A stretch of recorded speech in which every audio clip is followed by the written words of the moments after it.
My name is Brenna Payne, and 4 years ago I was life flighted on that helicopter to Stanford Lucille Packard Children's Hospital so that I could receive blood to help with after a car accident. Not a day goes by that I don't think and thank the people that I've never met before who took an hour out of their day to save my life.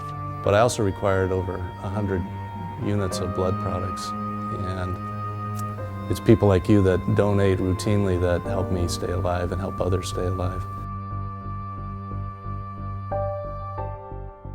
We're humbled by the people that are so generous to volunteer, and we really appreciate it.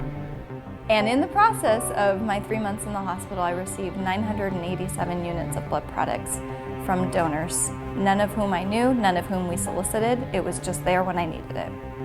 8 years ago, I was diagnosed with leukemia, and the only way to save my life is with a bone marrow transplant. But I also required over 100 units of blood products.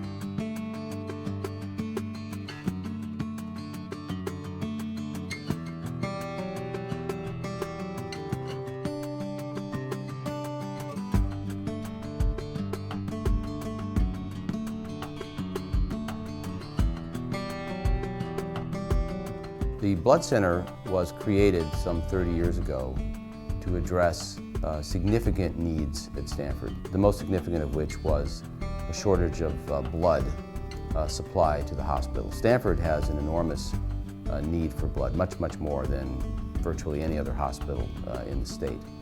And the other blood banks that were providing blood to us simply didn't have enough to provide. And so that was one of the main reasons why we created the Stanford Blood Center. We are a unique blood center that we have an academic mission. We have a teaching mission here. Our focus is to teach tomorrow's leaders in transfusion medicine, and we actively involve ourselves clinically with the hospitals we serve, mainly with Stanford. It's fairly unique as well as a blood center, the amount of clinical involvement that we have in transfusion medicine. And we have a very vital, large research program focusing mainly on immunology and histocompatibility. Again, being part of a university, very different thing for a blood center, but I think it has a synchronicity to it. The two things work well because there's a constant desire to take what we learn on the academic side and on the clinical side and integrate what we learn into the operational side of a blood center. We're able to do very sophisticated prognostication now in terms of how likely a patient is to get a transplant. None of the bone marrow transplants, and we do hundreds per year, could be done without the work that we've done. So any person who needed a bone marrow transplant could not have gotten it at Stanford without the testing that we do. Last year we transplanted, I think, 14 pediatric hearts, 9 of which had very incompatible hearts. But because we knew how to do this desensitization and so forth, these children are alive a year later when they would have died waiting for an organ. It's very gratifying, it's very humbling, it's an amazing thing. He's actually had multiple hospital stays, and we've been fortunate enough to get platelet transfusions whenever we've needed them, and blood transfusions and plasma as well. So we are very grateful recipients. Today we had the opportunity to meet some of your regular donors, 3 generations of donors for platelets at the Blood Center, and it was just a real honor to meet them. It was great. Well, my mom actually got me into it. She brought me here to donate whole blood for the first time, and then I found out that I was eligible to donate platelets, so I've been coming about every 2 weeks ever since I found that out, so almost 2 years. Today I'm with my daughter, and she's been coming here about 2 years, I think, and we started coming together, and my dad. I'm here today to give blood platelets. This is the first time I've given platelets. I've been here several times before to give whole blood, but my daughter and granddaughter have been coming here for some time, and the last time I was here they checked me, said I'd make an excellent platelet candidate. It's actually a pretty easy process. The pain is, I don't have any pain, needles and blood don't bother me. It's an easy thing to do. It's a nice renewable resource, so we can give. And over the years, we have taken some blood out of the system. My younger daughter needed a blood transfusion when she was born as a result of a bilirubin blood incompatibility problem. And just this morning, my dad, who was in the hospital with a pneumonia, took a pint of blood. Donating blood doesn't really cause any pain, and I feel like if it doesn't bother anyone else, they should really get in and donate, because it doesn't hurt at all and it really doesn't disrupt your daily schedule. I decided it's finally time for me to actually donate blood like I always helped people with. It wasn't as difficult as I thought it would be or painful. It's actually quite quick and easy. We first aim to recruit the most talented men and women available. We have developed many in-house training programs to ensure that our donor services staff are second to none in the blood banking industry. The training program here is incredible. It's excellent.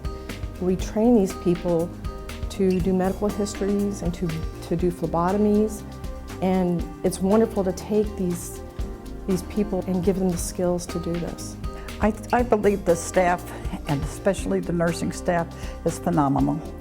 They are such caring people and treat the donors with such respect and kindness. I really am honored to work here at this blood center. I've worked at Stanford Blood Center for 17 years, and what a job. Every day I have the privilege and the honor of dealing with people who come in to give a part of themselves to save other people. I got my start in nursing by being a patient. The day after I graduated from the University of Texas in San Antonio, I was hit by a drunk driver head-on and spent a month as a patient in the hospital that had just hired me.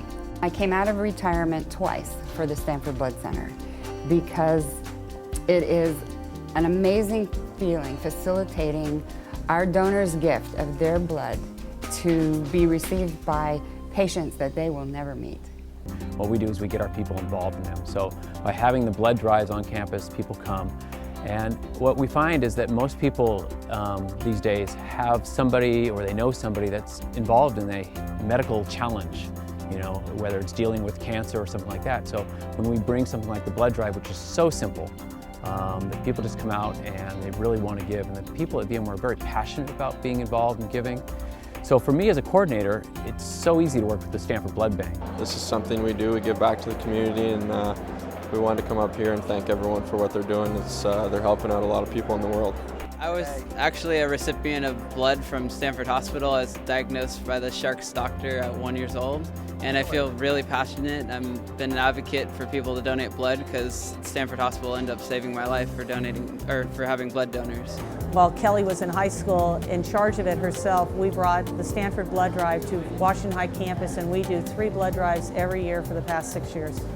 Hi, my name is Ilham, and I'm the head of the Community Outreach Committee here at Washington High School. And today we're hosting one of our 3 blood drives with the Stanford Blood Center. And I just wanted to say that I think it's really important that we host events like this and we get involved because there's such a great need for it. And as you can see, a lot of people want to help, and sometimes they don't really know how to get involved and how to take action, but donating blood is a very easy way to do so. I really encourage you guys to try to host blood drives at your school as well, because students really need that kind of extra push to give back. And the Stanford Blood Center is very helpful, and they offer all the resources and all the support you need, and people really enjoy it, and it's a great experience. It's a good chance to meet people, and it really improves your communication skills as well. You get to talk to people and comfort them. Some of them are first-time donors, and so it's really great to help them in that time because they want someone they can relate to and someone that they know to reassure them. And so I really encourage you to do that, and it's a lot of fun.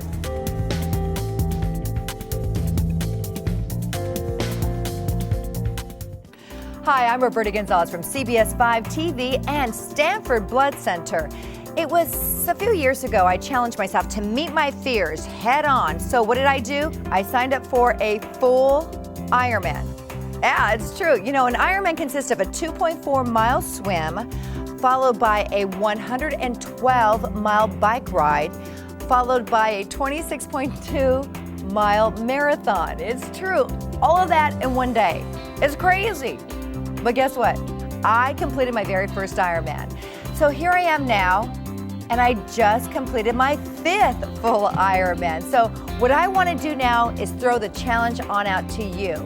Meet your fears head on. Let's go ahead and roll up our sleeve and donate blood. It only takes an hour. An Ironman takes me 14 hours. You know, I have learned right here in the Bay Area that only 3% of eligible donors actually donate blood. That's of some concern. It's dismal. So let's all work together. Let's donate blood. You know, we can help the sick and the injured right here in our own neighborhoods, our own backyard. So let's work together, you and me, and let's help our community. Will you do that for me? Will you please come on out and help?